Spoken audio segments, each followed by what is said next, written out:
কবি অচিন্ত্য কুমার সেনগুপ্তর কবিতা মানুষ ঈশ্বর হবে।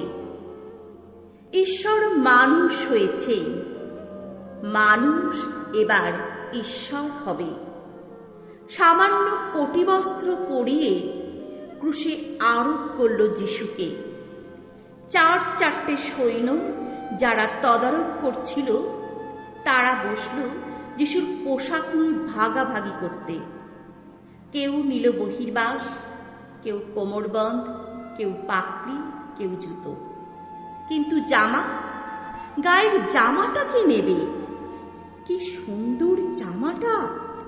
এক ফোঁড় সেলাই নেই কোথাও, সমস্তটা একসঙ্গে বুনে তোলা। বুঝি ওর মার তৈরি, কিন্তু জামাটাকে তো আর ছিঁড়ে ভাগ